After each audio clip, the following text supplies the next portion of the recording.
ప్రతిమాలు కూర్చున్నాను, సహాయం చేయండి దేవా. నీ కృపలో ఒక్కసారి మమ్మల్ని జ్ఞాపకం చేసుకోండి. వినగల చెవులు మాకు దయచేయండి. ఆత్మ చెప్పుచున్న మాట చెవిగలవాడు వినుగాకని చెప్పొద్దండి. సహాయం చేయమని నీ సన్నిధి తోడుకొంచమని ప్రభువా. నీ కృపలో నీ వాక్యంతో మాతో మాట్లాడమని యేసుక్రీస్తు నామములో ఈ ప్రార్థన అడిగి వేడుకొంచున్నాము. Amen, amen. Only believe, only believe, all things are possible, only believe. Jesus is here, my Jesus is here, all things are possible, Jesus is here. Lord, I believe, my Lord, I believe, all things are possible, Lord, I believe.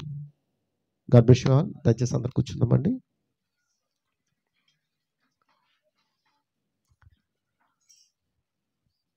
మనం చదువుకున్న లేఖనం ఎవరన్నా అర్థం చేసుకున్నారా? నిజంగా చాలా చక్కని మాటను దేవుడు అక్కడ వివరించున్నాడు. హల్లెలూయా, హల్లెలూయా. నీవు విమోచించిన ఈ ప్రజలు ఎవరు? ఆ ప్రజలు అక్కడ ఇజ్రాయేల్ ప్రజల గురించి చెప్తున్నాడు. ఇప్పుడు ఇజ్రాయేల్ ప్రజల కంటే వారి వెనకద్దల ఉన్న మన గురించి దేవుడు అక్కడ మాట్లాడుతున్నాడు నాకు అనిపిస్తుంది. హల్లెలూయా. ఇంకా చెప్పాలంటే వారు ఛాయగా ఉన్నారు, వారు నీడగా ఉన్నారు, కానీ నిజ స్వరూపంలో ఉన్న వ్యక్తులు ఎవరు? హల్లెలూయా. దేవునికి స్తోత్రం, దేవునికి స్తోత్రం, దేవునికి స్తోత్రం. ఆ నిజ స్వరూపంలో కనబడుచున్న వ్యక్తులు ఎవరో కాదు, అది మనమై ఉన్నాం. దేవుని అద్భుతమైన కృప మనకు తోడి ఉండి నడిపించును గాక. దేవునికి స్తోత్రం, హల్లెలూయా అని అంటున్నాడు. నీవు విమోచించిన ఈ ప్రజలను నీ కృప చేత తోడుకుని పోతివి. హల్లెలూయా. ఈరోజు ఎంతమంది కృప కావాలని కోరుకుంటున్నారు? వారు కృపను త్రోసివేసి ధర్మశాస్త్రం కావాలని కోరుకున్నారు. నీ కృప కావాలంటే కృపనిస్తాడు, ధర్మశాస్త్రం కావాలంటే ధర్మశాస్త్రాన్ని ఇస్తాడు. ఈరోజు ఏది కావాలి నీకు? హల్లెలూయా. ఆయన ఏదైనా తోటలో 2 చెట్లు పెట్టాడు. ఒకటేమో మంచి చెడులు తెలివి వృక్షాన్ని పెట్టాడు, మరొకటి జీవవృక్షం పెట్టాడు. కానీ దేవుడు చెప్తున్నాడు, మంచి చెడుల్లో తెలివి వృక్షం వైపుకు మీరు పోవద్దు, దాని వైపు చూడవద్దు, దాన్ని తాకవద్దు. హల్లెలూయా. దానితో మీరు సంభాషణ కూడా చెయ్యవద్దు, ఎందుకంటే అది మాట్లాడే వృక్షము. ఆమేన్. అది చూపునకు రమ్యమైనది. ఎంతమందికి అర్థమవుతుంది? చూపునకు రమ్యముగా ఉన్నది. దాని స్వరము కూడా ఎలా ఉన్నదంటే చాలా వినసొంపుగా ఉన్నది. అలాంటి వినసొంపుగా ఉన్న వాటికి, రమ్యమైన వాటికి ఎవరు పడిపోతారంటే బలహీనైన అవిశ్వాసులు పడిపోతారు. హల్లెలూయా, హల్లెలూయా. అయితే దేవుడు అంటున్నాడు, నేను నిన్ను విమోచించి ఉన్నాను. హల్లెలూయా. విమోచించాడా? ఏమండి, మిమ్మల్ని విమోచించాడా? ఆయన రక్తం ద్వారా మిమ్మల్ని విమోచించాడా? ఆయన కృప ద్వారా మిమ్మల్ని కొన్నాడా? ఆయన ప్రేమ ద్వారా మిమ్మల్ని కన్నాడా? దేవునికి స్తోత్రం, హల్లెలూయా, హల్లెలూయా. కాబట్టి ఆయన చెప్తున్నాడు, నీ కృప చేత తోడుకుని పోతివి, నీ బలము చేత వారిని నీ పరిశుద్ధాలయమునకు నడిపించితివి. మోషే అంటున్నాడు. నిజమేనా? నిజమేనండి. ఎవని బలము చేత మనము ఇక్కడ ఆరాధనకు వచ్చి ఉన్నాం? అమ్మా చెప్పాలి. ఈ మాటలో చాలా అర్థం దాగుంది. నీ బలము చేత వారిని నీ పరిశుద్ధాలయమునకు నడిపించితివి. మనం వెళ్ళబోయే స్థలమునకు నేను నడిపించలేను. ఎంతమందికి అర్థమవుతుంది?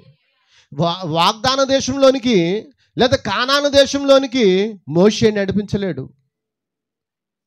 ఐగుప్తులోంచి విడిపించాలన్నా ఆయన బాహుబలమే ఉండాలి. కానాన్లోకి వెళ్ళాలన్నా ఆయన బాహుబలమే ఉండాలి. హల్లెలూయా. ఆయన రాజ్యంలో చేరాలన్నా ఆయన బాహుబలమే ఉండాలి. ఆమేన్. ఈరోజు నిన్ను విడిపించింది ఆయన బాహుబలము, నిన్ను రక్షించింది ఆయన బాహుబలము, నిన్ను కాపాడింది ఆయన హస్తము. ఆయన కుడి హస్తము నిన్ను కాపాడింది, ఆయన ఎడమ చేయి నిన్ను హత్తుకుంది. హల్లెలూయా. ఆయన ఎడమ చేయి ఏం చేస్తుంది? హత్తుకుందంట. ఎందుకు? ఆయన ఎడమ చేయి ఎందుకు హత్తుకుంది? ఎందుకంటే ఇప్పుడు ఆయనలో మనం ఎక్కడున్నామో తెలుసండి. ఆయన ఎక్కడున్నాడు? ఎడం వైపు. హల్లెలూయా. ఎడం వైపు ఒక హృదయం ఉన్నది, అందులో చిన్న ఖాళీ ఉన్నది, తెలుసండి, మినీ స్పేస్. సైంటిస్టులు కూడా దాన్ని ఎందుకు అలా దేవుడు దాన్ని పెట్టాడు అనేది వారికి అర్థం కాలే. కానీ దేవుడు ఏర్పాటు చేసుకున్నాడంటే ఈ గుండెను తయారు చేసిన వాడు ఎవరు? నిజమేనంటారా? నీ ఊపిరితిత్తులను, నీ లివర్స్ని, నీ కిడ్నీలను, నీ కళ్ళను, నీ సమస్తమును ఆయన చేతులతో నిర్మించలేదా? ఆయన ఎక్కడ ఎంత స్థలం పెట్టాలో ఆయనకు తెలియదా? ఆయనకి ఏ స్థలంలో ఆయన ఉండాలో ఆయనకు తెలియదా? ఆయన ఉన్నది ఇక్కడ. ఆయన హృదయమైన కొవ్వులలో ఆయన నివాసం ఉన్నాడు. అందుకే ఆయన ఎడమ చెయ్యి మన తల కింద, ఆయన ఎడమ చెయ్యి మన తల కింద పెట్టుకున్నాడంట. ఎందుకని? ఆయన హత్తుకోవడానికి. హల్లెలూయా. ఎప్పటి వరకు హత్తుకుంటాడు? హల్లెలూయా. పిల్లల్ని ఎప్పటి వరకు ఎత్తుకుంటామంటే, మనం చిన్నప్పుడు వారు చిన్న వయసు వచ్చిన వరకు ఎత్తుకుంటాం. ఇప్పుడు మా అబ్బాయిని ఎత్తుకోమంటే ఎత్తుకుంటాను నేను. సరదాగా కూడా అలా అమ్మని ఎత్తుకోమంటాడు. ఇప్పుడు మొన్నటి వరకు ఎత్తుకోమని తినేవాడు. ఇప్పుడు ఎత్తుకోమంటాడేమో చూస్తున్నాను. ఇప్పుడు అమ్మ అంటున్నాడా? ఈ సంవత్సరం అన్నాడా? ముందు సంవత్సరం అన్నట్టున్నాడు. ముందు సంవత్సరం అనేసాడా ఎత్తుకోమంటాం? ఎందుకంటే ఎత్తుకునే ఏజ్ కొంతకాలం ఉంటుంది, కానీ నీ దేవుడు ముదిమి వచ్చే వరకు నిన్ను ఎత్తుకుని ముద్దాడేవాడు అన్నట్టు బైబిల్ చెప్తుంది. అది నేను కాదు, వాక్యం చెప్తుంది. వాక్యం ఎన్నడూ నిర్ధం కాదండి. ఒక్క లేఖనం కూడా పోదండి. పొల్లైను సున్నైను పోదండి. ఎందుకంటే ఆయన అన్నాడు, ఆకాశం భూమి గతించును, నా మాటలు ఎన్నడూ గతించు. ఛాన్స్ లేదు.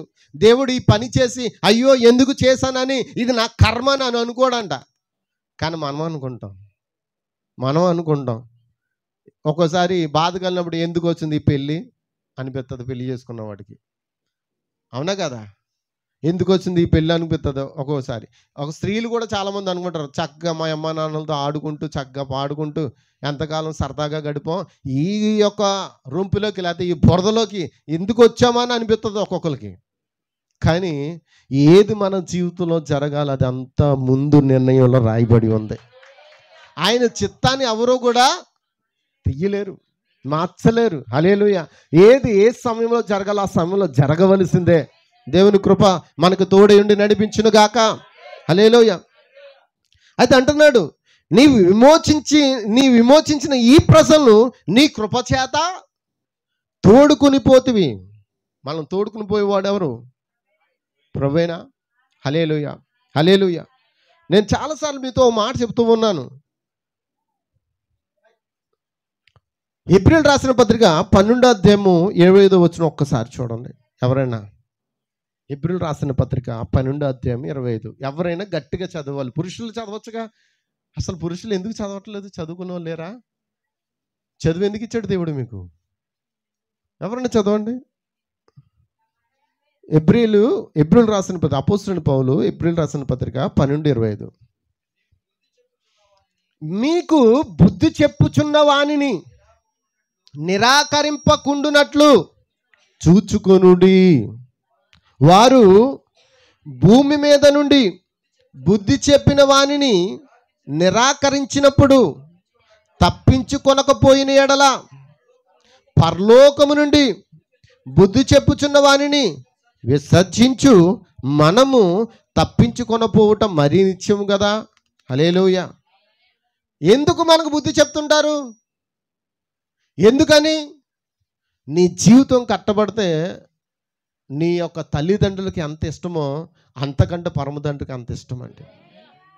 హల్లెలూయా. మన జీవితాలు కట్టబడడానికి ఈ రోజున ఇక్కడ నిలబడి ఎవరు మాట్లాడినా అది నాకు వర్తిస్తుంది. అంతమందికి అర్థమవుతుంది. ఏమంటే నాకు మినహాయింపు ఏమైనా ఉందా? నాకేమైనా 2 కొమ్ములు ఉన్నాయా?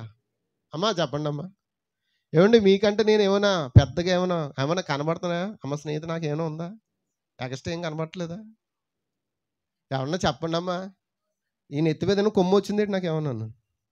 కొమ్ము అని అంటే దాని అర్థం అధికారం సూచన అంటండి. ఏమంటే చెప్పండి, నాకు ఏమైనా ఉందా? డౌట్ వస్తుంది. ఈ వాక్యం బోధించున్న నాకు కూడా అది గైగును బోధించినప్పుడు ఏమవుతుంది? నాకు అది భయమును పుట్టిస్తుంది. నిజమేనా? భీతిని అన్నాడా? ఇందాక చదువుకున్నాం కదా, భయమును భీతిని పుట్టించేది వాక్యమే. ఎందుకు భయము, ఎందుకు భీతి కావాలి అనంటే, ఒకవేళ ఈ లోకంతో పాటు మనం నశించిపోతామేమో అని దేవుని వాక్యం మనల్ని ఏం చేస్తుంది? బుద్ధి చెబుతూ ఉంది. హల్లెలూయా. అందుకే మీకు బుద్ధి చెప్పుకోవాలని మీరేం చేయకూడదు? నిరాకరించకూడదు. నిజమేనా? చెప్పాడా? నిరాకరింపకుండానట్లు చూసుకోవాలి. వారు భూమి మీద నుండి బుద్ధి చెప్పిన వారిని నిరాకరించినప్పుడు తప్పించుకొనకపోయిన ఎడల, ఒకవేళ మన బుద్ధి చెప్పిన తర్వాత నువ్వు నాకేంటి చెప్పేది అనుకుని మనం లెక్క చేయలేదు అనుకోండి, పరలోకము నుండి బుద్ధి చెప్పుచున్న వానిని అంటే పరిశుద్ధాత్మ ఇప్పుడు ఎవరిలోకి వస్తుంది? అమ్మ ఎవరిలోకి వస్తుంది? ఎవరిలోకి వస్తుంది? పరిశుద్ధాత్మ ఒక ఫామ్ కావాలా లేదా? వద్దా? పరిశుద్ధాత్మకి కావాల్సిన ఫామ్ ఏంటి? లేకపోతే అంటే దాన్ని ఏమంటారంటే దానికి ఒక బాడీ కావాలి.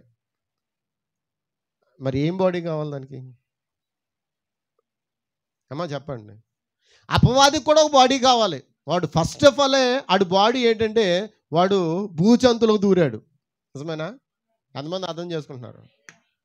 వాడు ఎక్కడ దూరాడండి? భూజంతువులకు దూరాడు. అది సర్పం మనం అనుకుంటున్నాం. తర్వాత బైబిల్లో ఇంకెక్కడెక్కడ దూరాడు? ఏమన్నా టకటకమని చెప్పండి. సూపర్, మీరు నిజంగా ఎక్సలెంట్ అండి. ఎక్కడ దూరాడు? పందుల్లోకి దూరాడు. ఇంకేమన్నా దూరాడా ఎక్కడికి? ఏమండి చెప్పండి. మరి చెప్పరే, మరి చెప్పండి. మనుషుల్లోకి దూరాడు. ఇంకెక్కడికైనా దూరాడా అమ్మ? ఇంకెక్కడ దూరలేదా? ఏమండి ఎందులో దూరాడు? ఫస్ట్ భూజంతువులోకి దూరాడు. తర్వాత అమ్మ చెప్పండి, మనిషిలోకి దూరాడు. తర్వాత పందుల్లోకి దూరాడు. నిజమే కదా? మనిషిలోకి దూరిన తర్వాత కదా ప్రభువా మమ్మల్ని పాతాళముకు పొమ్మని ఆజ్ఞాపింపవద్దు, ఆ పందుల్లోకి పోయినట్లుగా మాకు. అయ్యో బాబు, ఆ దెయ్యాలు కూడా ప్రార్థన చేస్తే దేవుడు ఏం చేస్తున్నాడు? అయ్యి బాబు, దేవునికి ఎంత జాలండి. నువ్వు ప్రార్థన చేయట్లేదు కాబట్టి దేవుడు నీకు ఏ పని చేయలేకపోతున్నాడు. ఆయన నీకు కార్యం జరగాలంటే నువ్వేం చేయాలా? అవునా కదా? చెప్పండి. హల్లెలూయా. దేవునికి స్తోత్రం. మరి ఇంకెందులో దూరలేదా? కోతులకు దూరాడా? ఆడి ఇష్టం అండి, ఎక్కడికైనా దూరతాడు. ఆడి ఎక్కడైనా కుక్కలకైనా దూరతాడు, పందులోకైనా దూరతాడు. ఆడి ఇష్టం. ఆడికి ఓ శరీరం కావాలంతే. అది ఏ శరీరం అని చూడు. అవసరమైతే మన ఇంట్లో వాళ్ళు కూడా చొరబడతాడు. ఆడు ఎలా అంటాను ఏమనుకోవద్దు. నా కుమారులో చొరబడచ్చు, నా కుమార్తెలో చొరబడచ్చు, నా భార్యలో చొరబడచ్చు, నా అన్నదమ్ములో చొరబడచ్చు. నిజమేనా అమ్మ? చెప్పండి అమ్మ. హల్లెలూయా. నిన్ను చంపాలంటే చాలా ప్రయత్నాలు వాడు చేయొచ్చు. అవునా కాదా? కానీ వాడి చేతికి నీ ప్రాణాన్ని, నీ ఆత్మను అప్పగించలేదు దేవుడు. మరి ఏం అప్పగించాడు? మన శుక్రవారం నేర్చుకున్నాం ఒక మాట. శుక్రవారం దేవుడంట మన ప్రాణమును, మన ఆత్మను విమోచించాడంట, కానీ దేహాన్ని విమోచించలేదు. ఎందుకంటే పౌలు అంటున్నాడు, నేను దేహ విమోచన కొరకు మూలుగుచున్నాను అంటున్నాడు. ఏమన్నాడండి? దేహ విమోచన కొరకు. అందుకే విమోచన దినం వరకు మీరు ముద్రింపబడి ఉన్నారు. రక్త మాంసములు దేవుని రాజ్యంలోనికి స్వతంత్రించుకోలేవు, రాలేవు. అందుకే కనురెప్ప పాటలో ఈ దేహం ఏం కావాలి? మార్పు చెందాలి. మార్పు చెంది ఆ రాజ్యంలో ఏం చేయబడాలి? చేర్చబడాలి. అందుకే ఆ యొక్క దెయ్యము సర్పమా అంటే ఒక భూజంతులోకి వెళ్ళగలదు, ఒక పందులోకి వెళ్ళగలదు, ఒక మనిషిలోకి వెళ్ళదు, ఒక కుక్కలోకి కూడా వెళ్ళగలదు. దాని ఇష్టం. ఎక్కడికైనా వెళ్ళి అది వాడుకోగలదు. అవునా కాదా? కానీ పరిశుద్ధాత్మ కేవలం ఆయన తన చేతులతో నిర్మించుకున్న తన పోలికలో, తన స్వభావంలో. నిజమేనా? అక్కడ అన్నాడండి, ఆయన ఎక్కడ విశ్రాంతి తీసుకున్నాడంటే ఆయన పోలిక, ఆయన స్వభావంలో ఉన్న వ్యక్తిలోనే ఆయన విశ్రాంతి తీసుకున్నాడు. కానీ మరి సమాధిలో కూర్చున్నవాడు ఉన్నాడుగా, సువార్తలో కనబడుతున్న వ్యక్తి సమాధిలో కూర్చున్నాడు. ఎందుకు కూర్చున్నాడు? అప్పటికే వానిలో 2000 దయ్యాలు వచ్చి కూర్చున్నాయి. మరి అందులో పరిశుద్ధాత్మ కూర్చోగలదా? దేవునికి స్తోత్రం, దేవునికి స్తోత్రం, హల్లెలూయా. దేవునికి స్తోత్రం ఎందుకు చెప్తున్నాను చెప్పండి. నిద్రపోవడం కాదండి, అసలు ఎలా ఉన్నారంటే మంచు గడ్డల్లా గడ్డ కట్టేసి ఉన్నారు. మీరు మీ గడ్డలు పగిలిపోను గాక, మీ యొక్క చల్లదనం పోను గాక, దేవుని అద్భుతమైన శక్తి ఇప్పుడు దిగొచ్చును గాక, ఆయన కృప మీకు ఎల్లప్పుడూ తోడే ఉండి నడిపించును గాక, ఆయన అగ్ని ఇక్కడ కురుచును గాక. మనలో ఉన్న ప్రతి బలహీనత ఆయన అగ్ని చేత కాల్చివేయబడును గాక. దేవునికి స్తోత్రం, హల్లెలూయా. అందుకే ఆయన వాక్యం ఎవరి యొద్దకు వచ్చింది? అమ్మ చెప్పండి. మన దగ్గరకు వచ్చింది, నా దగ్గరకు వచ్చింది. హల్లెలూయా. ప్రజలు ఎల్లప్పుడూ దేని వెతుకుతారు? ప్రజలు ఎల్లప్పుడూ జ్ఞానాన్ని వెతుకుతారండి, తెలివే. హల్లెలూయా. ఇది దేని వెంబడించే కాలం అంటే జ్ఞానాన్ని వెంబడించే కాలం. నిజమేనా? ఇంకా టెక్నిక్ ఏమైనా మారితే బాగును, ఇంకా ఇంకా ఇంకా మోర్ దెన్ అంటే మనిషి ఆలోచన ఎలా ఉంటుందంటే ఇంకా ఏదైనా మంచి ఇంకా ఇంప్రూవ్మెంట్ ఏదైనా అయినా ఐటెం వస్తే బాగును నువ్వే అనుకుంటావు ఒకేసారి, నేనే చేసేస్తే బాగున్నాను. అవునా కదా అమ్మ? చెప్పండి అమ్మ. ఇక్కడ చాలామంది సైన్సిస్టులు ఉన్నారు, చాలామంది వర్కింగ్ ఇన్స్పెక్టర్లు ఉన్నారు, చాలామంది. నిజమేనా? మీకు ఏమైనా అప్పగెత్తే మొత్తం చెప్పండి అమ్మా, ఏం చేస్తారు? తారుమారు చేసేసే వాళ్ళు ఇక్కడ ఉన్నారా లేదా? జ్ఞానంతో మనం ముందుకెళ్ళేటప్పుడు ఏమవుతుందంటే ఆ భక్తి కూడా ఏమైపోద్ది? మొత్తం గందరగోళం అయిపోద్ది. హల్లెలూయా. అయితే ఆయన ఈ దినములో నిజమైన విశ్వాసుల కొరకు ఆయన ఎదురు చూస్తూ ఉన్నాడంట. అందుకే అంచెదంలో నాకు నిజమైన విశ్వాసం గల వారిని నేను కనుగొందునా అని అంటున్నాడు ఆయన. ఎవరు వెతుకుతున్నారంటే ఇప్పుడు పరిశుద్ధాత్మ వాళ్ళని వెతుకుతూ ఉంది, ఆయన వెతుకుచున్నాడు. నిజమేనా? చూడండి, ఇశ్రాయేలు ప్రజలు కృపకు బదులు ఏం కోరుకుంటున్నారు? కృపే ఇచ్చాడు దేవుడు వారికి. తెలుసండి, ఐగుప్తులో ఉన్నప్పుడు ఇచ్చాడా? కృప ద్వారా ఎన్ని అద్భుతాలు చేశాడు? 10 అద్భుతాలు పైనే చేశాడు. కృపే వారిని రక్షించింది, కృపే వారిని విడుదల ఇచ్చింది, కృపే వారిని ఎర్ర సముద్రం దాటించింది. కృప ఉంది కాబట్టి వారికి అగ్నిస్తంభంగా ఉన్నాడు ఆయన. కృప ఉన్నాడు కాబట్టి ఆయన మేఘస్తంభంగా దిగొచ్చాడు. కృపతోనే సాగిపోతూ ఉన్నారు.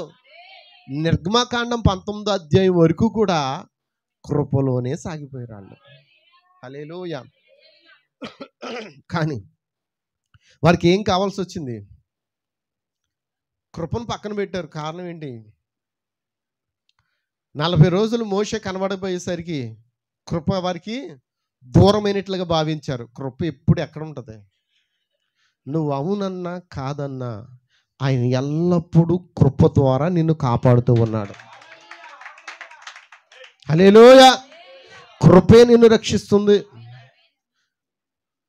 పౌలు అంటాడు, నన్ను ఎవరూ రక్షించలేదు కానీ కృపే నన్ను రక్షించింది. ఎంత గొప్ప రక్షణ నేను నిర్లక్ష్యము చేసిన ఎడల ఎలాగునా తప్పించుకుందును. హల్లెలూయా. కృప ద్వారానే మనము రక్షించబడ్డాం. హల్లెలూయా. ఈ ఇశ్రాయేలు ప్రజలకు కృప అంతగా ఉపయోగపడింది.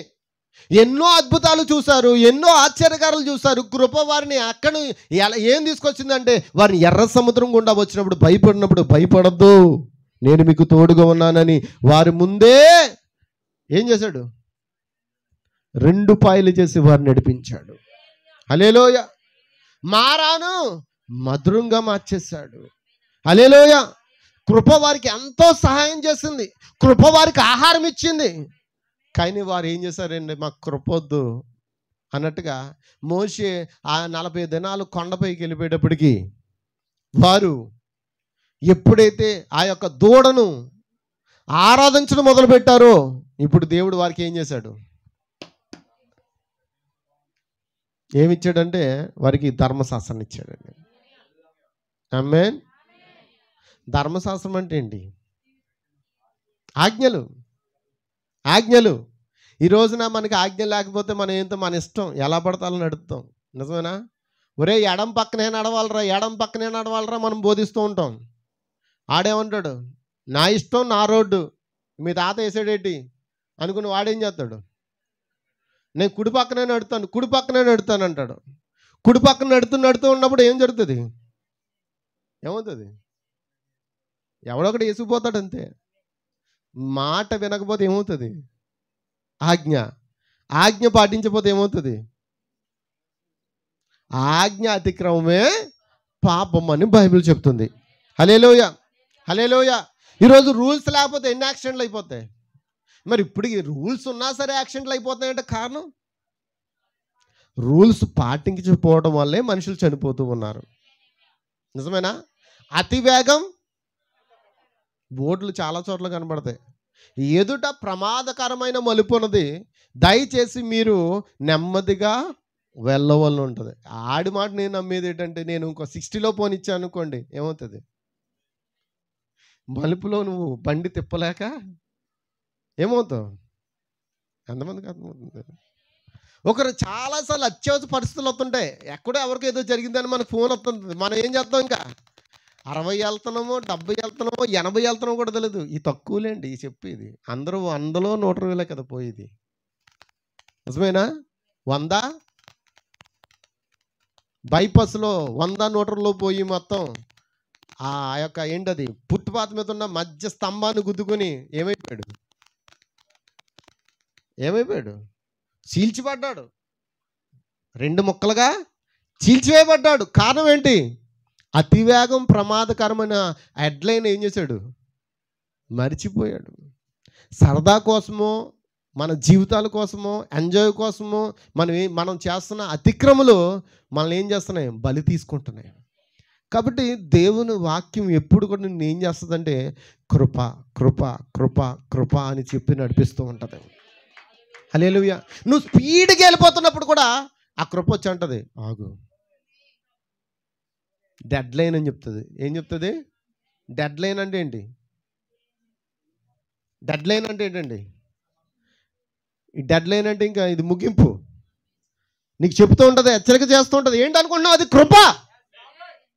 ఆ కృప నీతో ఉన్నంత కాలము నీ భవిష్యత్తు ఎలా ఉంటుందో తెలుసా? అందరికంటే చాలా ఎత్తైన స్థితిలో దేవుడు తీసుకుపోతూ ఉంటాడు. ఎప్పుడు? అది కృప నీతో ఉన్నప్పుడు. మరి కృప కాదు, నాకు కృప వద్దు, నాకు ధర్మశాస్త్రమే కావాలంటే ఓఎస్ అది కూడా దేవుడు ఇస్తాడు. ఆ ధర్మశాస్త్రం అన్నీ ఏంటి? ఆజ్ఞలు. ఆజ్ఞలు పాటించకపోతే ఏమవుతుంది? ఆజ్ఞ అతిక్రమమే పాపము. పాపం వల్ల వచ్చి జీతము మరణం. దేవునికి స్తోత్రం. అందరు ఇక్కడ ఉన్నారా? హల్లెలూయా. దేవునికి స్తోత్రం, దేవునికి స్తోత్రం.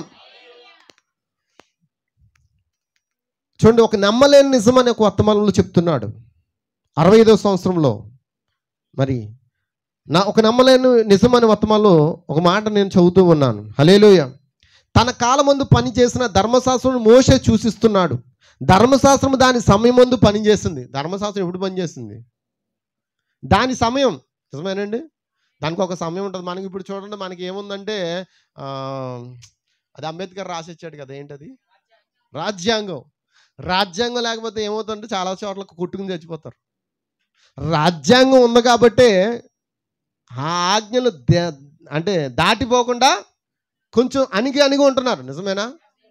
మనకి రాజ్యాంగం ఎలాగ ఉందో ఇజ్రాయేల్ ప్రజలకు ఏముంది? ధర్మశాస్త్రం వారికి ఒక రాజ్యాంగం. ఇక్కడ రాజ్యాంగం అంబేద్కర్ రాస్తే వారికి ధర్మశాస్త్రం ఎవరు రాశారు? ప్రభువైన యేసుక్రీస్తే రాశాడు. హల్లెలూయా. తన స్వహస్తాలతో ఆ యొక్క రాతి పలకల మీద రాసి మోషే చేతికి ఇచ్చాడు. హల్లెలూయా. దేవునికి స్తోత్రం, దేవునికి స్తోత్రం. నిజానికి వారు కృపతోనే అక్కడ ప్రారంభమయ్యారు. ఎక్కడ? ఐగుప్తులో. ఎంతమందికి అర్థమవుతుంది? ఐగుప్తులో వారు దేనితో ప్రారంభమయ్యారు? చప్పట్లు కొట్టండి గట్టిగా. ఎందుకు కొట్టించాను? అంటే నేను చెప్పేది కొంచెం జోలపాటలా ఉందేమో, జోలపాటలా ఉంది కాదా? దేవునికి స్తోత్రం, ఆమేన్. నిద్రపోయేవారు నిలబడిపోయినాడు, తప్పేం లేదు. అంటే నిలబడిన వాళ్ళందరూ నిద్రపోతున్న వాళ్ళని కాదు, మీరు అలా అనుకుంటారు. మళ్ళీ నడువు లాగిన వాళ్ళు నిలబడవచ్చు, మోకాలు నొప్పులు ఉన్నా నిలబడవచ్చు. హల్లెలూయా. కాబట్టి వాక్యం వినటమే మన ముఖ్యమైనది. బైబిల్ కూడా చెప్పింది కదా, వాక్యము శ్రద్ధగాని వాడు ఆశీర్వదించబడతాడు, అశ్రద్ధగా వింటే ఏమవుతాడు? శపించబడతాడు. నేనేం చెప్పట్లేదు, దానికి సంబంధమైన దీవెని పొందుకోకుండా పోతాడు అంతే. మరి శపించబడరు. ఏదైతే వాక్యం చెప్పబడుతుందో ఆ వాక్యం నీ చెవిలోకి వెళ్ళట్లేదు, నీ మనసులోకి వెళ్ళట్లేదు, ఎక్కడికి వెళ్ళిపోతుంది? దాటిపోతూ ఉంది. దాటిపోతుంటే తర్వాత నువ్వు ఎలాగ జీవించాలో నీకేమీ శూన్యం. మరి శూన్యమైన వాడు తర్వాత నాకేమీ చెప్పలేదంటే దేవుడు వేస్తాడనమాట స్క్రీన్ మీద. నువ్వు పలానా ఆదివారం చర్చికి వెళ్ళావు, పలానా డేటు నువ్వు ఇలా కూర్చున్నావు, పలానా బట్టలు వేసుకున్నావు, ఇదే అని మొత్తం అంతా క్లారిటీగా పాస్టర్ గారు ఈ మాట చెప్పారు. నీ చెవులోకి ఎందుకు వెళ్ళాయి? ఎందుకు వెళ్ళదంటే అప్పుడు నువ్వేదో ఆలోచిస్తున్నావు. నువ్వేం ఆలోచిస్తున్నావు? నువ్వేం ఆలోచిస్తున్నావో కూడా ఆ పక్కన మళ్ళీ డిస్ప్లే చూడండి. ఈ మధ్యలో ఎవరికైనా కళ వస్తుంటే ఆ కళ కూడా ఏం చేస్తున్నారు, ఏం కళ వచ్చిందో కూడా ఈ మనిషి ఎలా ఉంటుండగా పక్కన బాక్స్లో అతని కళ కూడా చేసేస్తున్నారు. మనిషికి అంత జ్ఞానం ఉంటే నా దేవునికి ఎంత ఉండాలండి? హల్లెలూయా. నా దేవుడు అంతకంటే జ్ఞాని కదా, ఆయన సర్వజ్ఞాని అండి. ఆయనకి ఏది కూడా కనుమరుగవలేదండి. ఆయన ప్రతి హృదయాలోచనలు ఎరిగిన దేవుడు, నీ ప్రతి అంతరంగమును పరిశోధించే దేవుడు అయి ఉన్నాడు. హల్లెలూయా, హల్లెలూయా. కాబట్టి వారి కృపతోనే ప్రారంభమయ్యారంట. ఐగుప్తులో కృపే వారిని బయటికి తీసుకొచ్చింది. హల్లెలూయా. అప్పుడు వారికి ధర్మశాస్త్రం లేదు, ఆజ్ఞలు లేవు. వారు ఏం చేశారంటే ప్రార్థన మాత్రమే చేశారు. ప్రభువా మమ్మల్ని విమోచించు, ఓ అబ్రహాముకి ఇచ్చిన వాగ్దానం జ్ఞాపం చేసుకో ప్రభువా, ఇదిగో ఓ తమది కాని పరాదేశంలో మీరు 400 సంవత్సరాలు బానిసలుగా ఉంటారన్నావు ప్రభువా, ఇదిగో మాకు సంవత్సరాలు అయిపోతున్నాయి ప్రభువా, మాకు విమోచకుని పంపించు ప్రభువా, మమ్మల్ని విమోచించు ప్రభువా అని వారు ప్రార్థన చేయడం తప్ప మరొకటి ఏమీ ఆ కృప వారి యొద్దకు వచ్చింది. ఆ కృప ఒక చిన్న పిల్లోడిని తీసుకువెళ్ళింది. ఆ కృప ఆ చిన్న పిల్లోడు ఎవరో కాదు, మోషే. అతడు అతి సుందరుడు. ఆ మోషే వారికి పుట్టినప్పుడు ఆ అతి సుందరుని బట్టి వారు ఎంతో సంతోషించారు. కానీ మోషేని దేవుడు ఎక్కడ తీసిపోయాడు? కృపే తీసిపోయింది. కృప ఆయన్ని ఎలా కాపాడిందో తెలుసా? మీ అందరికీ తెలుసు, చాలాసార్లు నేర్చుకున్నాం. ఆ కృప అంట పాపం ఆ తల్లి 3 నెలల్లో దాచిపెట్టిందంట. బియ్యం పెట్టులో ఆ పెట్టులో ఈ పెట్టులు ఎట్టి ఏడవకుండా పాలిస్తూ. ఎందుకంటే ఏడితే కథం, అంతే కదా. మగపిల్లలందరినీ చంపేమని ఆర్డర్ కదా. ఎబ్రి స్త్రీలకు పుట్టిన పిల్లలందరినీ చంపేమని ఆర్డరు. కథం చేస్తారేమో, నా కుమారుని కాపాడుకోవాలి అని కృప అంట ఆ తల్లికి ఎంతో తోడుగా ఉండి 3 నెలలు దాచిందంట. ఇంకా దాచిపెట్టలేక ఆ బిడ్డ కొరకు ఆ కృప ఏం చేసింది? జమ్ము పెట్టిని చేయించే ఆలోచన ఇచ్చింది, జ్ఞానాన్ని ఇచ్చింది. జమ్ము పెట్టి చేయించే ఆ యొక్క తెలివిని ఎవరికి ఇచ్చారు? తల్లికి ఇచ్చింది. తండ్రి దానికి సపోర్ట్ చేశాడు. బయటికి పోయారు, వారికి కావాల్సిన అంతా తీసుకొచ్చారు. ఆ యొక్క జమ్ము వాడను మొత్తం కుటుంబం అంతా సిద్ధపరిచారు. కుటుంబం ఎంతమంది ఉన్నారు? వాళ్ళు 4. మొత్తం మోషేతో 5. ఎంతమందికి అర్థమవుతుందండి? మోషేతో అమ్రాము, ఎక్కేబేదు, మిరియాము, అహరోను, ఈ 4 ఆ జమ్ము పెట్టిన కట్టారంట. వింటున్నారా? మనం ఇప్పుడు మన కుటుంబం, మన బిడ్డలను కాపాడుకోవాలంటే ఏం చేయాలా? మన కుటుంబంలో ఉన్న వాళ్ళందరూ ఆ జమ్ము పెట్టిన కట్టాలి. హల్లెలూయా. ఆ ప్రార్థన ధూపం వేస్తూ ఉండాలి, కృపను ఆహ్వానిస్తూ ఉండాలి. కృప అని ఆయన అరుస్తూ దిగి వచ్చాడు. ఆ కృపలోనే నీకు విడుదల, ఆ కృపలోనే సమస్తం దాగి ఉంది. కృప ద్వారా నన్ను కాపాడు ప్రభా అని అడిగాడు. ఆ కృప ఆ వారి ప్రార్థన ఆలకించి వారికి ఏం చేస్తుందంటే విమోచకుని ఇచ్చింది. ఇంకా దాయిలాగా తీసుకెళ్ళి అక్కడ పెట్టారు, జంపెట్లో పెట్టి ఏం చేశారు? నైల్ నదిలో వదిలేశారు. వదిలేస్తే నైల్ నదిలో ఏమున్నాయి? ఎంత మొసళ్ళు చిన్నయ్య, అమాంతంగా 2-3 ఒకేసారి మింగేయగలమంట. నైలు నదిలో ఉన్న మొసళ్ళు అమాంతంగా 2-3 మింగేసే మొసళ్ళు ఉన్నాయంట. అంత పెద్ద మొసళ్ళ మధ్యలో ఆ పెట్టి విడిచిపెట్టబడింది. హల్లెలూయా. కృప ఎక్కడుంది ఇప్పుడు? ఆ జమ్ము పట్టు మీద ఖడ్గం పట్టుకుని నిలబడి ఉందంట. హల్లెలూయా, హల్లెలూయా. ఖడ్గం పట్టుకుని నిలబడి ఉందంట ఆ జమ్ము పట్టు మీద కృప. దూతలందరూ దిగొచ్చేసారంట. ఎవరి కోసం? మొసళ్ళు మాట్లాడుకుంటున్నాయి, మంచి ఆహారం దొరికిందిరా, మంచి ఆహారం దొరికిందిరా ఏ అనుకున్నారు, మాట్లాడుకుంటున్నారు. ఆ మొసళ్ళు అంటే ఏంటనుకున్నా? దెయ్యాలండి. అవి మాట్లాడుకుంటూ ఉన్నాయి, మోషేని తినేద్దామని. కానీ ఆ జమ్ము పెట్టి మీద ఉన్న ఆ దూసిన ఖడ్గం చేత నిలబడిన ఆ యొక్క కృపను చూచుచున్నాయి. కృపా బిడ్డను ఏం చేస్తుంది? కాపాడుతూ ఉంది. ఇప్పుడు ఇంతవరకు నిన్ను కాపాడుతుంది ఎవరు? పాస్టర్ గారు కాదు, మీ అమ్మ కాదు, మీ నాన్న కాదు, మీ బంధువులు కాదు. నీ బలం అంతకంటే ఆయన బాహుబలమే నిన్ను కాపాడింది, ఆయన హస్తమే నిన్ను కాపాడింది. దేవునికి స్తోత్రం. కృప అంతగా మోషేను కాపాడుతూ ఎక్కడ తీసుకెళ్ళింది? రాజకుమారి చేతిలోకి తీసుకెళ్ళింది. రాజకుమారి చేతి నుంచి ఇప్పుడు ఎక్కడికి వెళ్ళాడు? ఐగుప్తు రాజు ఇంట్లోకి వెళ్ళిపోయాడు. శత్రు ఇంట్లోకి వెళ్ళిపోయి పెంచబడుతున్నాడు. కృపే ఆ బిడ్డకు అసలైన తల్లిని ఆయమ్మగా ఇచ్చింది. కృపే ఆ బిడ్డకు అసలైన తల్లి ద్వారా పాలును కూడా ఇచ్చింది. 3 నెలలు పాలు ఇచ్చింది. ఇంకా ఏడుస్తూ కూర్చుంది, నేను ఇవ్వలేను, ఇంకా నా బిడ్డను చూసుకోలేని ఏడుస్తూ కూర్చుంది. కానీ కృప ఆ లక్కలోకి వచ్చి ఆ లక్క ద్వారా ఏం చెప్తుంది? అమ్మా భయపడకమ్మా, మన తమ్ముడు మంచి క్షేమకరమైన స్థలంలో ఉన్నాడు, నిన్ను ఆ ఇంటికి ఆ బిడ్డకి ఒక ఆయమ్మగా తీసుకెళ్తాను అని చెప్పింది. ఆమేన్, ఆమేన్, ఆమేన్. కృప నీ వద్దకు ఎలా వస్తుందో తెలియదు, కృప ఎవరి వల్ల వస్తుందో తెలియదు, కృప ఎవరిలో ఉండి పనిచేస్తుందో తెలియదు. అందుకే మీకు బుద్ధి చెప్పు వారిని నువ్వేం చేయాలి? నిరాకరించకుండా, తృణీకరించకుండా చూచుకొనుడి.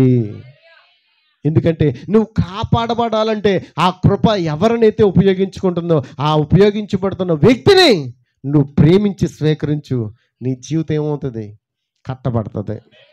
గట్టిగా హల్లెలూయా, దేవునికి స్తోత్రం, హల్లెలూయా, హల్లెలూయా. నిజానికి వారు కృపతోనే అక్కడి నుండి ప్రారంభమయ్యారు. ఎక్కడి నుంచి? ఐగుప్తులోంచి. వారికి ధర్మశాస్త్రం కూడా లేదు, కానీ వారు ముందే కృపను కలిగి ఉన్నారు. నిజమేనా? వారు ఐగుప్తులో ఉన్నప్పుడు ధర్మశాస్త్రం లేకుండా వారు ఉండ్రి, వారికి యాజకులు ఉండ్రి. అయితే ఫలాదని చెప్పుటకు అప్పటికి ఇంకా వారికి ధర్మశాస్త్రం ఇంకా లేదు. హల్లెలూయా. పాస్టర్లు ఉన్నారా? ఉన్నారు. యాజకులు ఉన్నారు కదండి. యాజకులు ఉన్నారండి, అందరూ ఉన్నారు. కానీ కృప కూడా ఉంది, కానీ ధర్మశాస్త్రం వారికి లేదు. కృపయే ఆ ఇశ్రాయేలు ప్రజలకు ప్రవక్తనిచ్చెను. మరి ఈరోజు మనకు కృపయే మనకి వర్తమానమునిచ్చెను, కృపయే మనకి ప్రవక్తనిచ్చెను, కృపయే మనకి సమస్తమునిచ్చెను. దేవుని చేతమైతే ఆ కృప మీద పాట రాయండి. కృపయే వర్తమానం ఇచ్చెను. వర్తమానం అంటే ఏంటి? దేవునికి నీకు ఉన్న ఆ మధ్య సంబంధము కలిగిన మాటల్ని తెలియచేటి వర్తమానమైంది. హల్లెలూయా. లైన్ల మధ్యలో ఉన్న గ్యాప్లో, లైన్ల మధ్యలో ఉన్న ఫుల్ స్టాప్లు, లైన్ల మధ్యలో ఉన్న కామాలకి మధ్యలో ఉన్న చరిత్రను తెలియజేసేదే వర్తమానమై ఉంది. అదే కృప మనకి ఇచ్చి ఉంది. హల్లెలూయా. కృపయే ప్రవక్తనిచ్చింది, కృపయే వర్తమానము ఇచ్చింది, కృపయే ప్రాయశ్చిత్తముగా బలి గొర్రె పిల్లనిచ్చింది. నిజమేనా? వారిని విడుదల పొందుకోవడానికి దేవుడు వారికి ఏమిచ్చాడు? మీ ఇంటింటికి ఒక గొర్రె పిల్లను తీసుకోండి, దాన్ని వధించండి, దాని రక్తము నిలువు కమ్ముల మీద అడ్డకమ్మల మీద పోయండి. ఏ ఇంటికైతే ఆ రక్తపు గుర్తు ఉంటుందో నేను ఆ ఇంటిని దాటిపోతానన్నాడు. ఏ ఇంటికైతే ఆ రక్తపు గుర్తు లేదో వారు సంహారం చేతులు ఏమవుతారంట? ఏమైపోతారు? ఆమేన్. దేవునికి స్తోత్రం, దేవునికి స్తోత్రం, దేవునికి స్తోత్రం. ఒక్కసారి చేతులు ఊపుతారా? హల్లెలూయా, హల్లెలూయా. ఆయన నామాన్ని ఘనపరుస్తారా? ఆయన స్తుతిస్తారా? ఆయనకి మహిమ కలుగును గాక, ఆయనకి మహిమ కలుగును గాక. ఆ కృప మనకి ఎల్లప్పుడూ తోడే ఉండును గాక. మనము ఐగుప్తులో ఉన్నాం, కృపే మనల్ని బయటకు లాక్కొచ్చింది. నిజమేనా? మనకి యాజకులు ఉన్నారు, అయినా ధర్మశాస్త్రం లేనప్పుడు కృప మనల్ని ఏం చేసింది? బయటికి తీసుకొచ్చింది. హల్లెలూయా. మనకి కృప వర్తమానమునిచ్చింది, కృప ప్రవక్తనిచ్చింది, కృప వారికి ప్రాయశ్చిత్తం కొరకు బలి గొర్రె పిల్లగా మారిపోయింది. హల్లెలూయా, హల్లెలూయా. బలియాగం, రక్తం, సమస్తమును కూడా ఆయన మనకి ఏం చేశాడు? ఆయనే బలి అయిపోయి మన కొరకు రక్తాన్ని ఇచ్చి ఉన్నాడు.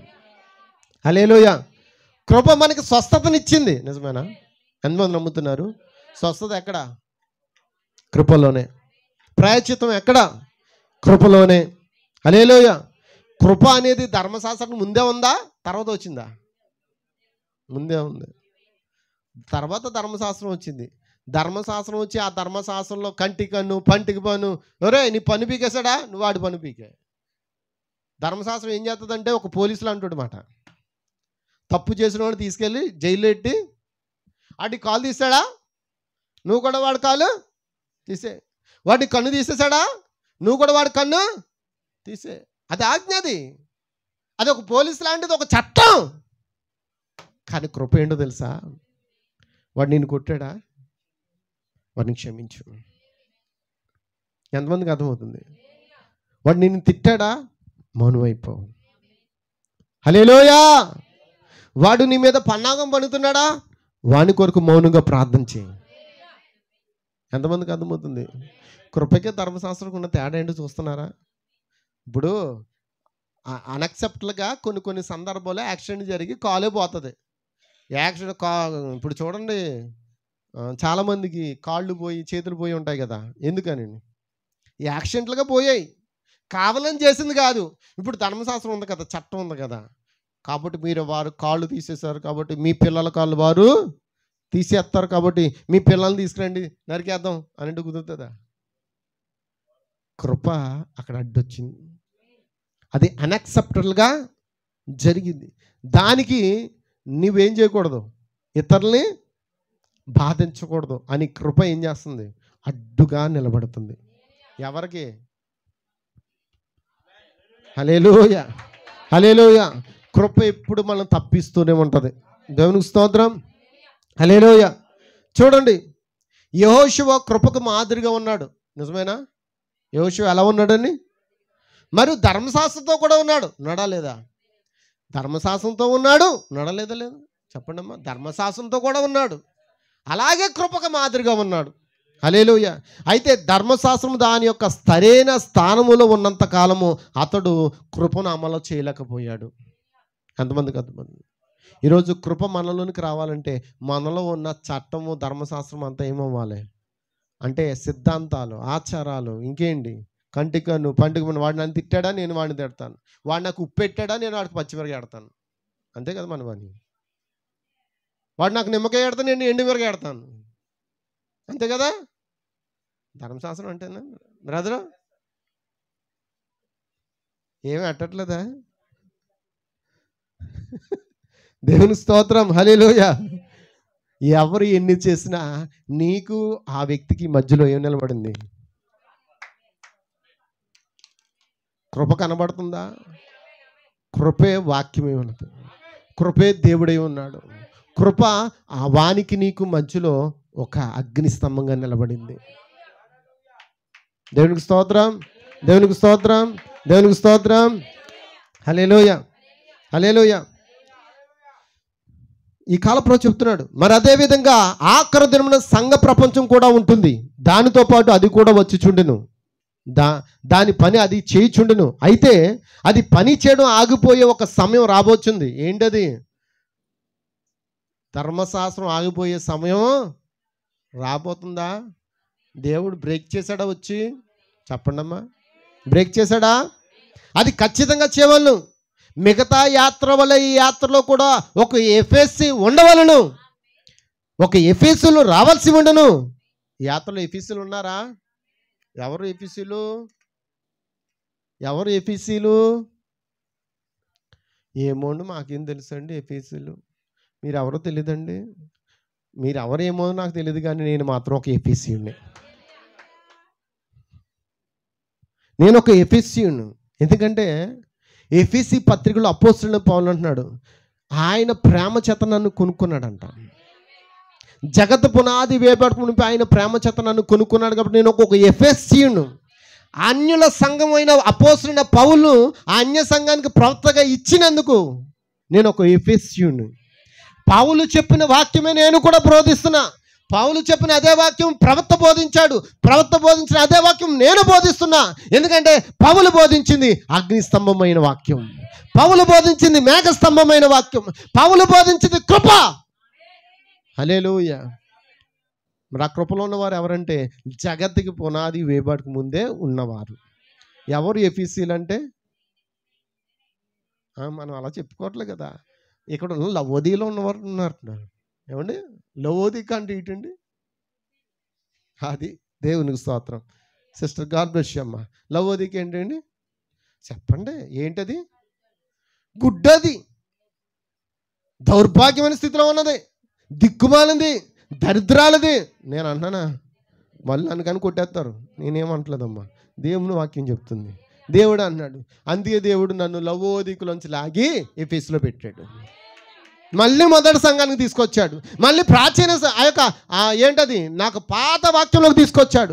ఆది అపోస్తల బోధ వరకు తీసుకొచ్చి ఉన్నాడు. అందుకే నాకు దేవుడు ప్రవర్తన ఇచ్చి ఉన్నాడు. ఆమేన్. దేవునికి స్తోత్రం, దేవునికి స్తోత్రం, దేవునికి స్తోత్రం. నేను ముగిస్తూ ఉన్నాను. చెప్పండి, ఎంతమంది కృప కావాలి? హల్లెలూయా. ధర్మశాస్త్రం ఒక పాపిని ఎప్పుడు కూడా రక్షించలేదు. రక్షిస్తుందండి ధర్మశాస్త్రం? ఏమండి, గొర్రెని ఏమైనా వదిద్దామా వెళ్ళిపోయి? రక్షిస్తుందా గొర్రె? కోడి, దూడ, ఏ జీవి కూడా నేను రక్షించదండి. ధర్మశాస్త్రం ఒక పాపిని రక్షించలేదు. మరి దేవుడు ఎందుకు ఇచ్చాడు వారికి అని అంటే, వారి పాపాలు కప్పబడ్డానికి ఏటేట వారు ఆ యొక్క మందిరానికి పోయి వారు ఏం చేయాలి? బలి అర్పించాలి. అది కూడా ఆ బలి ఎలా అనుకున్నారు తెలుసండి? ఒక గొర్రె పిల్లని తీసుకొస్తారంటండి. తీసుకొచ్చిన తర్వాత ఆ గొర్రె పిల్ల మీద ఏం చేస్తారంటే, ఆ గొర్రె పిల్ల మీద ఆ ఏ వ్యక్తి అయితే తీసుకొచ్చాడో ఆ వ్యక్తి చేతులు పెట్టి ఆ వ్యక్తి ఏం చేయాలి? అమ్మ వింటున్నారు? ఆ వ్యక్తి ఏం చేయాలి? చేతులు పెట్టి ఆ గొర్రె మీద ప్రార్థించాలి. ప్రార్థించి ఏం చేయాలి? నేను చేసిన అతిక్రమలు నేను దీని మీద మోపుచున్నాను చెప్పాలి. చెప్పినప్పుడు యాజకుడు ఏం చేస్తాడు? ఆ గొర్రెని దాన్ని బలి అర్పణ చేసి దాని యొక్క రక్తం పట్టుకుని ఆ రక్తాన్ని ఆ యొక్క బలిపీఠం మీదను ఆ యొక్క వ్యక్తి మీదను 7 మార్లు ఏం చేస్తాడు? చల్లుతాడు. చల్లడం వల్ల ఏం జరుగుతుంది? ఆ పాపం కప్పబడుతుంది అంతే. మరలా ఆ వ్యక్తి ఏం చేస్తున్నాడు? మళ్ళీ పాపం చేస్తున్నాడు, మళ్ళీ గొర్రెని తీసుకొస్తున్నాడు. అలా ఉంటున్నాడు. కాబట్టి ఆయన అన్నాడు, ధర్మశాస్త్రం అన్నాడు ఒక పాపిని రక్షించలేదు. అందుకే ఒక గొర్రె పిల్ల ఎప్పుడు కూడా ఒక పాపిని రక్షించలేదు కనుక నేనే గొర్రె పిల్లగా వస్తానని చెప్పి కలువరిస్తుల్లో ఆయన వచ్చి మన కొరకు రక్తాన్ని చిందించి ఆ రక్తం మన మీద ప్రోక్షించి ఉన్నాడు. ఆమేన్. ఇప్పుడు మనమందరం ఎక్కడ ఉన్నాం? గొర్రెపిల్ల రక్తం కింద ఉన్నామా? ప్రభువైన యేసుక్రీస్తేనా గొర్రెపిల్ల? హల్లెలూయా. కావున వాగ్దాన భూమి అనేది ఒక కృపాజన్మకు గుర్తుగా ఉన్నది. గమనించారా? ఆ యాత్రలో అతడు వారిని లోనికి తీసుకుని వెళ్ళజాలడు. ఆమేన్. ఇశ్రాయేలు ప్రజలకు యాత్రలో వారికి ఇవ్వబడిన 3 దశలు ఉన్నాయి. ఏంటి ఆ దశలు? ఇశ్రాయేలు ప్రజలు వారి యాత్రలో ప్రయాణం చేయాలంటే వారికి 3 దశలు ఉన్నాయి. ఏంటది? 3 దశలు చెప్పండి. నీతికరణ, శుద్ధీకరణ, పరిశుద్ధాత్మ. నీతికరణ ఎక్కడ జరిగింది? ఐగుప్తులో ఉన్నప్పుడే వారు బయటకు వచ్చారు. శుద్ధీకరణ ఎక్కడ జరిగింది? ఐగుప్తు నుంచి బయటకు వచ్చిన తర్వాత ఎర్ర సముద్రం ద్వారా వారు నీతీకరించబడ్డారు. తర్వాత శుద్ధీకరణ ప్రారంభమైంది. నిజమేనా? శుద్ధీకరణ ప్రారంభమైందా? మొదటిది చూడండి, ఆ యాత్రలో వారికి 3 దశలు ఉండును. మొదట ఐగుప్తులో వారు పస్కా గొర్రె కింద విశ్వాసం బట్టి సిద్ధపాటును కలిగి ఉన్నారు. నిజమేనా? అదైతే మొదటిది నీతికరణ. అంటే ఏంటి? పస్కా ఆ యొక్క పశువుని వారి యొక్క బలి పశువుగా అంగీకరించి ఆ రక్తాన్ని వారు ప్రోక్షించడం వల్ల వారు మేము రక్షించబడ్డామని నమ్ముటే నీతికరణ. ఆమేన్. అది మొదటి దశ. రెండవ దశ ఎర్ర సముద్రం దాటి అరణ్యంలోనికి వచ్చుట. ఎంతమందికి అర్థమవుతుంది? ఇది దేనికి సాదృశ్యం తెలుసండి? ఐగుప్తుకి మాకు ఎటువంటి సంబంధమో, లోకానికి మాకు ఎటువంటి సంబంధమో లేదని ప్రత్యేకించబడడానికే అది సాదృశ్యంగా ఉన్నది. హల్లెలూయా. మూడోది, యాత్రలో ఇది మరొక దశ, సిద్ధపాటు. నిజమేనండి. సిద్ధపాటు సమయం ముందు వారు అందరూ సిద్ధపడ్రి. ఎర్ర సముద్రం వద్దకు వారు వచ్చేసరికి వారు అక్కడ అపజమును పొందిరి. నిజమేనండి. భయపడ్డారు. ఎందుకనగా వారు దేవుడు చేసిన ఎన్నో గొప్ప కార్యములు కల్లారా చూసి కూడా నమ్మలేకపోయారు. ఇంకను వారు నమ్మలేకుండ్రి. దేవుడు ఎట్లు సముద్రమును చీల్చి వారిని ముందుకు తీసుకుని పోయిను. వాళ్ళందరూ మోషేను బట్టి మేఘములోను సముద్రంలోను బాప్తిసం పొందరని మనకు లేఖనం ద్వారా బోధింపబడి ఉన్నది. దేవునికి స్తోత్రం. హల్లెలూయా. వారు బాప్తిసం పొందారు, పశ్చాత్తాపడి బాప్తిసం పొందారు. నూతన భూమిలో యాత్రలో నూతనమగు జనుల మధ్య నూతన జీవితం జీవించుటకు వారు బయటకు వచ్చిరి. మరియు దేవుని హస్తము వారి మీద ఉండెను. కానీ కృపలో ప్రారంభమైన వారి నడక వారికి ఎలా ఉందంటే తృప్తికరంగా లేనందున ఏమీ లేదు. అందుకే వారు కృపలోకి ఎంత మాత్రం నడవలేని ముగింపుకు వచ్చిరి. వారు తమ సొంత సామర్థ్యం మీద తెలివితేటల మీద నడవజూచిరి. వారు కృపలో నడుచుటకు ఇష్టపడకపోవటం వలన వారి జ్ఞానంతో నడిచారు. ఈరోజు అదే జ్ఞానం మనుషుల్లోనికి వచ్చేసింది. వారికి నచ్చినట్లుగా వారు జీవిస్తూ ఉన్నారు. దేవుని లేఖనానుసారంగా దేవుని సన్నిధిని వెంబడించట్లేదు, కానీ వారికి నచ్చితే దేవుని ఆరాధిస్తూ ఉన్నారు, లేదా దేవుని వాక్యాన్ని విడిచిపెడుతూ ఉన్నారు. చెప్పండి, ఇప్పుడు కృప వారికి ఏం చేస్తుంది? ఆజ్ఞల్ని ఇస్తుంది. కానీ కృప నీకేం కావాలి? కృప నీకు ఆశీర్వాదముగా ఉండాలి. కృప నీకు దీవెనకరంగా ఉండాలి. హల్లెలూయా. ఎంతమందికి అర్థమవుతుంది? నేడు దైవికమైన స్వస్థత గురించి లేదా దేవుని యొక్క కృపగల ఏ కార్యమును గుర్చేను వారు ఎంతో నీచభావన కలిగి ఉండ్రి. దేవుడు చేసి ముగించిన కార్యానికి నువ్వు చేయనవలసింది ఏమీ లేదు. కేవలం నమ్ము, సమస్తము సాధ్యమే. కేవలం నమ్మటం మాత్రమే.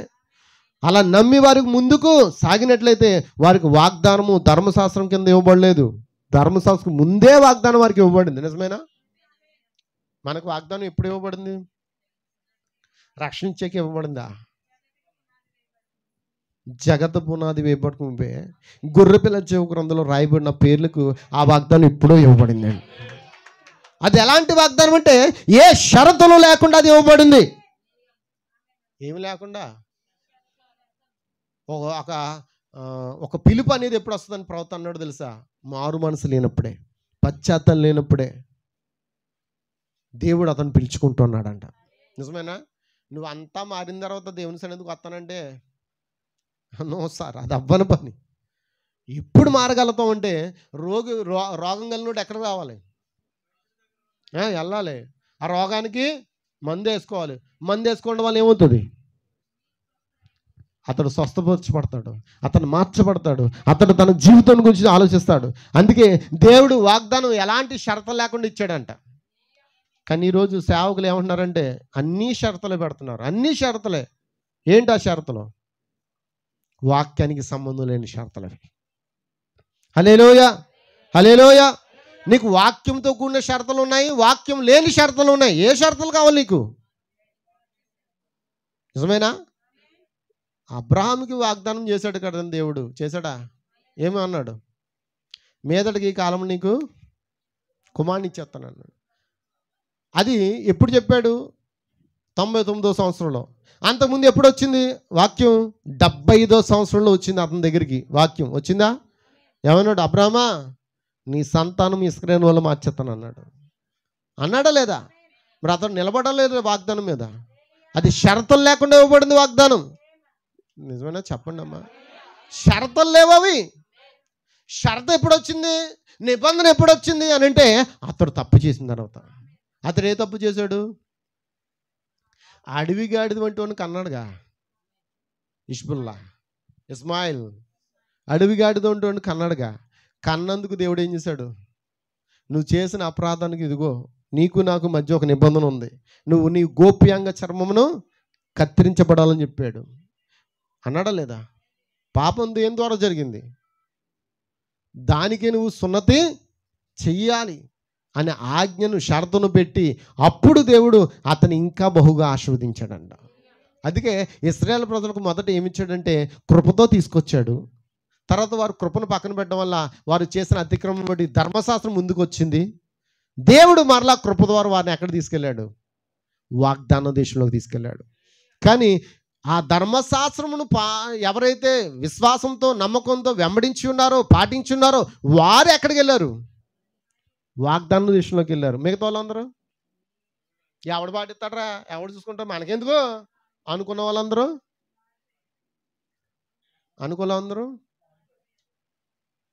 కోటాలు ఎట్టేసుకున్నారు అందరూ. ఏం కోటాలు?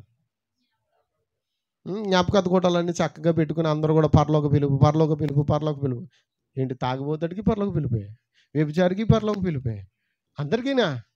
ఎంతమందికి అర్థమవుతుంది? పరలోక పిలుపు అనేది అందరికి కాదు, అది ఆయన ఎన్నికలో ఏర్పాట్లో ఉన్నవారికి, మార్చుకున్న వారికి, వారి జీవితాలు దేవుని కొరకు సమర్పించుకున్న వారికి ఆ పరలోక పిలుపు. ఇప్పుడు అందరికి అలవాటు అయిపోయింది. ఏంటి అది అలవాటు? పరలోక పిలుపు. బోర్డు మీద చూస్తుంటే ఎక్కడ ప్రక్కలు చూసినా పరలోక పిలుపు. ఓ మై గాడ్, దేవా నువ్వు అందరిని పిలుచుకుంటున్నావు. నిజమే, నరులారా తిరిగి రండి అని పిలిచిన వాడు ఆయనే. నిజమేనా? అయితే మనం పిలిచినప్పుడు ఎలా ఉండాలి? ఆయన కృపకు తగిన వారిగా ఉండాలి. ఎంతమంది కృపకు మార్చుకుందామండి? హల్లెలూయా. ఈరోజు కేవలం చూడండి, చివరి మాటను చెప్పి ముగిస్తున్నాను. వాగ్దానం ధర్మశాస్త్రం ఇవ్వకముందే ఏ షరతులు లేకుండా ఇవ్వబడింది. కానీ మరి మానవుల మధ్య ఇంకనూ అది ఉన్నట్లుగా నేడు మనం కనుగొనగలము. అలాగ ఉండుటకు మనం మొగ్గు చూపుతున్నాం. మనము ఏదో ఒకటి చేయవలసి ఉన్నది, దానిలో కూడా ఏదో ఒకటి అందులో ఉన్నది. అయితే నీకు ఏదో ఒకటి అందులో ఉంది. ఏంటి అంటే అదేమనగా నీ సొంత చిత్తాన్ని, నీ స్వభాభిప్రాయాల్ని, నీ ఇష్టాలను పూర్తిగా సర్వశక్తి గల దేవుని చిత్తానికి, ఆయన ఆలోచనకు మరియు ఆయన చేసి ముగించిన పనికి అప్పగించుకోవటమే దేవుడు నీ నుండి కోరుకునేదంతా. ఏం కోరుకుంటున్నాడు దేవుడు? ఆయన కృప కావాలంటే నువ్వేం చేయాలి? షరతులు బాగున్నాయి కదా. ఏంటి షరతులు బ్రదర్? షరతులు ఏంటి? నీ సొంత చిత్తాన్ని, నీ స్వభాభిప్రాయాల్ని, అంటే నీ సొంత అభిప్రాయాల్ని, నీ ఇష్టాలను పూర్తిగా సర్వశక్తి గల దేవుని చిత్తానికి, ఆయన ఆలోచనకు ఏం చేయాలి? మనం అప్పగించుకోవాలి. అదే దేవుడు కోరుకునేది. అలా అప్పగించుకున్నప్పుడు ఆయన కృప ఏం చేస్తుంది? నేను కాపాడుతూనే ఉంటుంది. నువ్వు బండి మీద పోయినా, కారు మీద పోయినా, విమానం మీద పోయినా, ఎలా పోయినా ఆ కృప నిన్ను కాపాడుతూనే ఉంటుంది. ఎప్పుడు నువ్వు పూర్తిగా, మనిషికి అభిప్రాయాలు ఉంటాయి, మనిషికి ఆలోచనలు ఉంటాయి, మనిషికి సొంత చిత్తాలు ఉంటాయి. కానీ ప్రభా ఇది నీ చిత్తమా కాదా అని దేవుని వెంబడించి కనుగొంటే ఒక నిజమైన యొక్క విశ్వాస జీవితం. హల్లెలూయా. అంతేనా? దాని నుంచి మనం నడుచుకున్నామా? హల్లెలూయా. దేవుడు కోరుకునేది అదేనా? ఎంతమంది తెలుసుకున్నారో? నీవు కేవలం ఆయన వాగ్దానం మాత్రమే తీసుకో. ఏంటి ఆ వాగ్దానం? నాకు నిత్యరాజ్యం ఇవ్వబడింది, దాని కొరకు నేను జీవిస్తా. అంతమందికి అర్థమవుతుంది? హల్లెలూయా. ఆ సహోదరి ఎవరో మార్స్ మీద గ్రహానికి వెళ్ళడానికి ఇప్పుడు నుండే ప్రయత్నించేస్తుంది. అమ్మాయి చిన్న వయసే, కానీ ఇప్పుడు నుండే మార్స్ గ్రహం మీదకి వెళ్ళిపోయినా మళ్ళీ తిరిగి రావమ్మా అని చెప్పినా పర్వాలేదు. అక్కడే ఉండిపోయిన జీవితం అంతా. ఏమండి, ఒక్క వ్యక్తి ఒక గ్రహం మీదకి వెళ్ళిపోవడానికి అంత ప్రయత్నం చేస్తుందంటే, అమ్మా ఎవరిని విడిచిపెట్టాలి? కుటుంబాన్ని విడిచిపెట్టాలి, అన్నదమ్ములు విడిచిపెట్టాలి, బంధువుని విడిచిపెట్టాలి. ఒక్క వ్యక్తి ఒంటరిగా ఆ యొక్క శాటిలైట్లో వెళ్ళాలంటే ఎంత ధైర్యం ఉండాలండి? గట్స్ ఉండాలి కదండి, తెగింపు ఉండాలి, గట్స్ ఉండాలి. ఒక వ్యక్తి ఎవరో చంద్రమండలం మీద అడుగుపెట్టి మళ్ళీ తిరిగి వస్తుంది కదా. ఒక ఆమె ఎవరో వచ్చారా? రాలేదండి. అది కాబట్టి సరే, వారికి అంత ఆలోచనలు ఉంటే మనకి అంత గట్స్ ఉండాలి. మనం ఎక్కడ పోవాలి? అన్నీ దాటుకుని ఆయన ఏర్పరిచిన దేశంలోకి వెళ్ళాలంటే మళ్ళీ ఏం చేద్దాం? ఆ సహోదరి మార్సు గ్రహం మీద వెళ్ళడానికి తన ఇష్టాలను మానేసుకుంటుంది. అవునా కదా? తన అభిరుచుల్ని, తన ఇష్టాలని, తన అభిప్రాయాలను అన్నిటినీ విడిచిపెట్టి నేను ఎలా అయినా దాన్ని సాధించాలి, గిన్నీస్ బుక్ ఎక్కాలి. పోనీ గిన్నీస్ బుక్ ఎక్కిందని ఆమెకి ఏమైనా తెలుస్తుందా? ఆమె గురించి సంవత్సరాలు ఇలా మనం చెప్పుకోవడం సరిపోద్ది. కానీ కానీ దేవుని కృప అంతకంటే ఎత్తైన పర్వతాల మీదకి వెళ్ళి ఎత్తైన స్థలంలోకి మనం తీసుకెళ్ళిపోతుంది. ఆయన కృప మనకు తోడి ఉండి నడిపించును గాక. God bless you. God bless you. God bless you. దేవుడు మిమ్మల్ని దీవించును గాక. హల్లెలూయా.